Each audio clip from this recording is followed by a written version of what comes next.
ready now.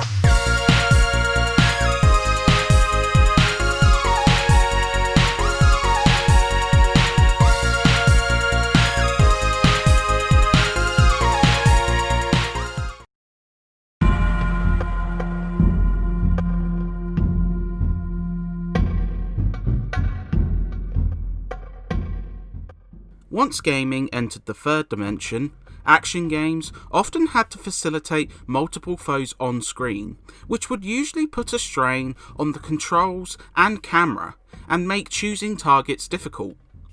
The Mark of Kri, Sony Santa Monica's debut, focused on rectifying this issue thanks to its highly unique combat system, which allowed you to highlight and target individual enemies at the swish of an analog stick. Unfortunately, the game's design doesn't concentrate on these strengths, often muddying the gameplay with unfulfilling stealth mechanics, cheap encounters, and dull mission design, meaning Kri can't fulfill all of its potential.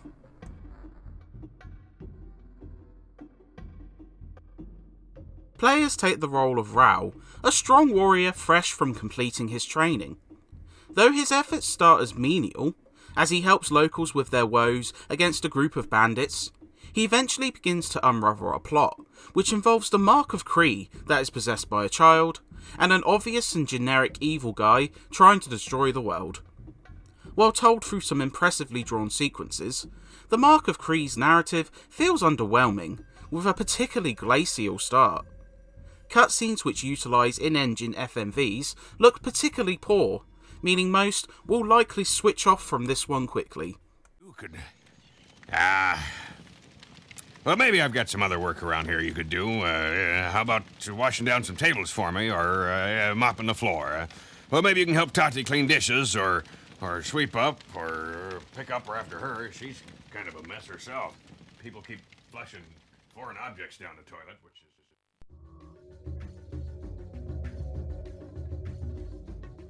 The Mark of Kri is spread across 6 levels, each seeing you return to a cantina hub of sorts afterwards. Here, you can not only gain your next mission, but also interact with NPCs and visit the Sage. He hosts the many unlockables found throughout the game, including challenge arenas which test your timekeeping and combat skills, outfits earned from the above, and concept art and movies. The Master can also be spoken to, allowing you to train on the myriad of mechanics you discover along the way, as well as new weapons you acquire. The game takes roughly 7 hours to polish off, but the collectibles and extra challenges keep the game lasting a bit longer.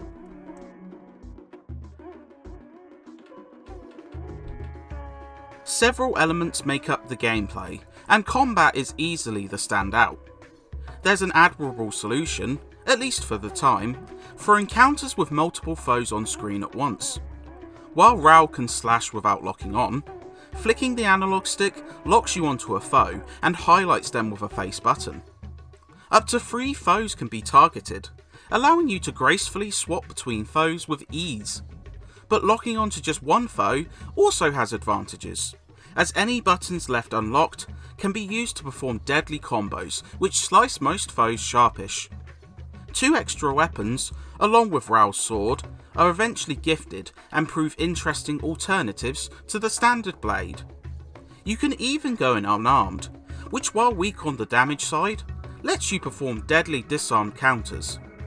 It's not flawless, as some tighter areas see the camera struggle to keep up with your target, but the combat feels weighty and fun, with some gruesome decapitations adding to the visceral edge.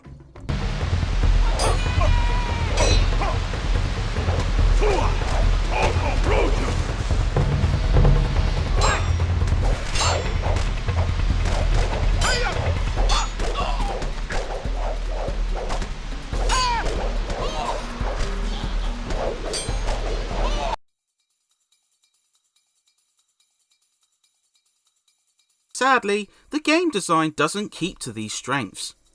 Upon entering the second level, stealth is introduced, and continues the baffling 6th gen trend of inserting sneaking into games not built for it. When unarmed, Raoh can sneak behind guards and, after marking them, perform a kill. There's some flexibility to this, allowing you to sneak behind walls and drop down from above. There are also distractions to shift attention, such as warthogs which can be shot with a bow to send them packing. The stealth isn't the worst the console would see, but it feels very rudimentary and basic. While you can take on foes directly, guards can call in backup, which sees you swarmed sharpish, and especially in the latter part of the game, this usually ends with your death. Considering save points are limited, this can also be super frustrating.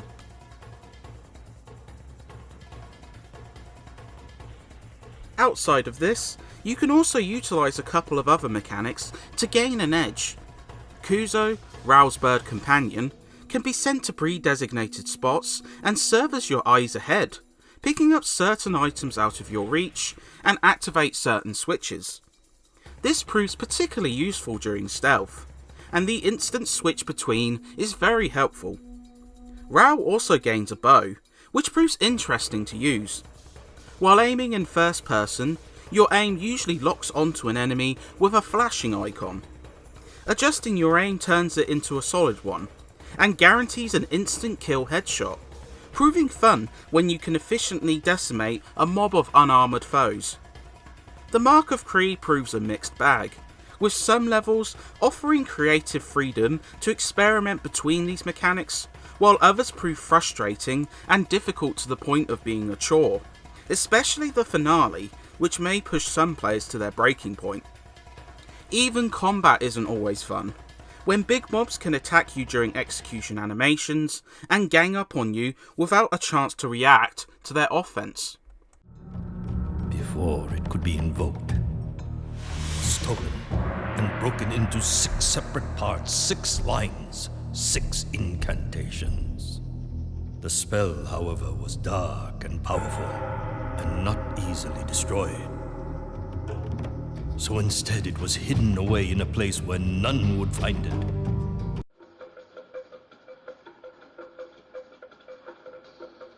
This one does benefit from a distinct, if not always flattering, presentation. As several high-profile 2D animators would contribute, there's a striking contrast between Kree's cartoonish aesthetic and the violence and gore. This style is appealing and colourful, though characters and textures can look a touch flat. Animations look surprisingly good for the time, with polished combat fluidity. The performance is mostly impressive, though crowded fights can drop the frame rate considerably. The sound is also mixed, with mostly nondescript voice acting paling next to the excellent music, inheriting the Polynesian cultures and adjusting with the game's pace perfectly. Combat mostly hits the mark, with strong strikes and gruesome finishes standing out.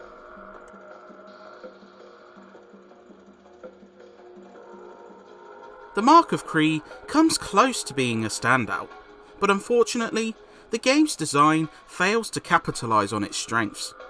Combat is fluid, fun, and brutal, and proves remarkably adept for the time. Yet, before you can begin to enjoy it, stealth seemingly takes over the experience and proves nowhere near as compelling. Nothing here is atrocious, but levels feel designed towards delivering frustration rather than fun. Though distinctive at times, the presentation doesn't help either. While this one faded into obscurity without much follow-up, beat-em-up aficionados may still glean some fun out of it. He warned Rao not to aid him, as he sensed evil. But my master was young and stubborn. The old man had promised him gold, and its luster coaxed him on.